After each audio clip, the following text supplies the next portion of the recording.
सभी को जय श्री कृष्ण, जय श्री राधे, जय श्रीमन नारायण। मैं आचार्य राहुल देवभूमि उत्तराखंड से आप सभी के मंगल की कामना करता हूँ। आशा करता हूँ आप सब स्वस्थ होंगे, आनंद में होंगे। ठाकुर जी से मेरी यही प्रार्थना है। सज्जनों, आज की वीडियो, आज का कार्यक्रम बहुत ही खास होने वाला है उन सभी दर्शकों के लिए, सभी लोगों के लिए जिनकी वृश्चिक राशि है। आज की वीडियो वृश्चिक राशि वालों के लिए इसलिए भी इतनी खास है क्योंकि आज की वीडियो में हम बात करने वाले मासिक राशिफल के बारे में, जो कि मई का महीना किस प्रकार का परिवर्तन लेके आने वाला है। वृद्धि के योग यहाँ बनते दिखाई दे रहे हैं क्योंकि ग्रहों का परिवर्तन मुख्य रूप से बहुत ही प्रभावशाली समय उनके लिए लेके आएगा। जो कि किस प्रकार का प्रभावशाली समय उनको मिलेगा, ये ग्रहों के अनुसार हम बात करेंगे। सबसे पहले आपका चार्ट लगा है, सबसे पहले ग्रहों को जान लें। देखिए, वृश्चिक राशि आपके पंचम भाव में चतुर्ग्रही योग का विद्यमान है, यानी कि 4 ग्रह एक ही भाव में बैठे हैं, जो कि राहु, शनि, बुध और शुक्र। सूर्य आपके षष्ठम भाव में चले गए, गुरु आपके सप्तम भाव में चले गए और मंगल आपके विशेष रूप से नवम भाव में, और कहीं ना कहीं केतु एकादश भाव में विराजमान है। देखिए, कुछ ग्रहों का राशि परिवर्तन जो मुख्य रूप से वृश्चिक राशि वालों के लिए परिवर्तन लेके आएगा। देखिए, शनि की ढैया भी विश्राम हो गई है, ये सबसे अच्छी बात है। तो लगभग 90% तो संघर्ष का जीवन धीरे धीरे करके खत्म होगा या हो भी रहा होगा। विशेष रूप से कई लोगों को तो उन्नति भी मिलने लगी होगी। इसी के साथ साथ विशेष रूप से आप देखेंगे कि कहीं ना कहीं जैसे राहु का 18 मई से राशि परिवर्तन, ये बहुत ही भाग्यशाली समय वृश्चिक राशि वालों के लिए लेके आएगा। राहु कुंभ राशि में जाएंगे, केतु सिंह राशि में प्रवेश करेंगे। इसी के साथ साथ गुरु जैसे 15 मई से वृषभ राशि से निकल के मिथुन राशि में प्रवेश करेंगे, वो भी भाग्यशाली समय है। इसी के साथ साथ सूर्य 15 मई से षष्ठम भाव से निकल के आपके सप्तम भाव में चले जाएंगे, तो ये भी अच्छा है क्योंकि षष्ठम सूर्य जो है वो सप्तम चले जाएंगे तो बहुत अच्छा होगा। अब सबसे पहले ग्रहों के बारे में हमने बात कर ली, अब क्या विशेष रूप से फायदा वृश्चिक राशि वालों को दिख रहा है, इसके विषय में बात कर लेते हैं। सज्जनों, सबसे पहले चतुर्ग्रही योगों की बात करते हैं, राहु, शनि, बुध, शुक्र। देखिए, धन प्राप्ति के, शिक्षा के क्षेत्र में उन्नति, ये विशेष रूप से दिखा रहा है। जो लोग गवर्नमेंट जॉब की तैयारी कर रहे थे, कहीं ना कहीं उनको उन्नति के योग यहाँ दिखा रहे हैं। व्यापार में वृद्धि के योग दिखा रहे हैं। संतान पक्ष में भी उन्नति के योग यहाँ बनते दिखाई दे रहे हैं। साथ साथ खर्चों में तो वृद्धि होगी लेकिन आमदनी भी बढ़ेगी।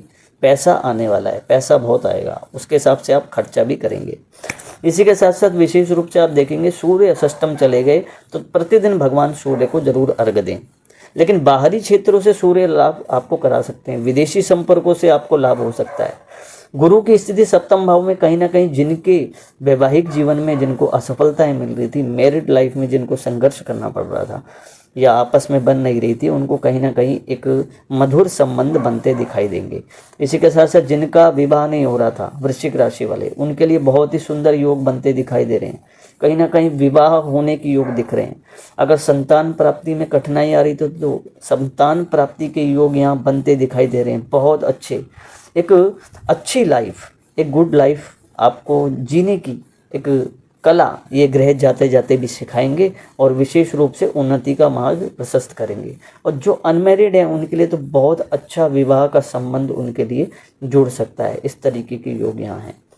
अधिक जानकारी के लिए इस प्रकार मंगल जो है, मंगल की युति की बात करें, मंगल जो है नवम भाव में है, तो नवम में धर्म लाभ, आपका धर्म के प्रति एक प्रभाव बढ़ना चाहिए इस समय, क्योंकि मंगल हालांकि नीच के होके बैठे हैं, लेकिन जितना इस समय अध्यात्म से आप जुड़ेंगे उतना ही आपको सफलताएं जीवन में मिलती जाएंगी, क्योंकि आपकी राशि के स्वामी भी मंगल देव हैं। इसलिए प्रतिदिन हनुमान चालीसा का पाठ अनिवार्य आपको करना चाहिए और शनिवार और मंगलवार के दिन हनुमान जी के मंदिर में जाके चोला अगर आप चढ़ाएं तो बहुत अच्छा रहेगा।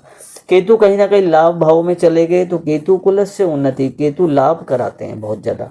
लेकिन कहीं ना कहीं मैं एक संकेत करूंगा, जो लोग शेयर मार्केट में या ट्रेडिंग में कहीं पैसा लगाते हैं, मार्केटिंग में, तो मैं उनसे एक निवेदन करूंगा कि ज़्यादा लोभ के कारण अपना पैसा जो है वो डुबो ना दें आप।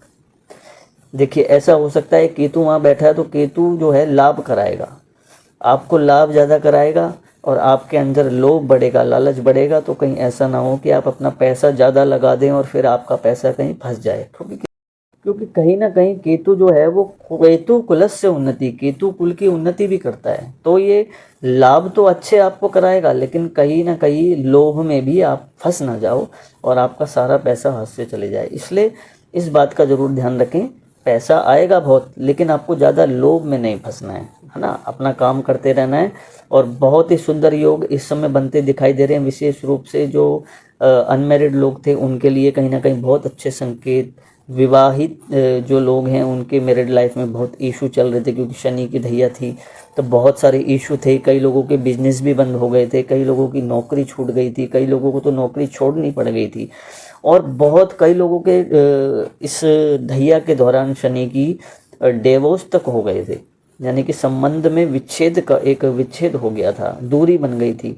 तो वो कहीं ना कहीं प्रेम बढ़ेगा और संतान प्राप्ति के योग, विवाह के योग, और विशेष रूप से व्यवसाय में वृद्धि के योग, व्यापार में सफलता के योग, कहीं ना कहीं शिक्षा के क्षेत्र में प्रयास करने वाले स्टूडेंट उनके लिए उन्नति के योग यहाँ बनते पूर्णतया दिखाई दे रहे हैं। और इस साल वृश्चिक राशि वालों के जीवन में बहुत ही मंगलता और पैसा उनको मिलने वाला है और सफलताएं उनके कदम चूमेंगी। निश्चित रूप से संघर्ष उनके जीवन में रहा है और रहता भी है, और संघर्ष के कारण ही वो इतने मजबूत बन जाते हैं कि किसी भी समय में, परिस्थिति में वो कभी विफल नहीं होते और हिम्मत नहीं हारते।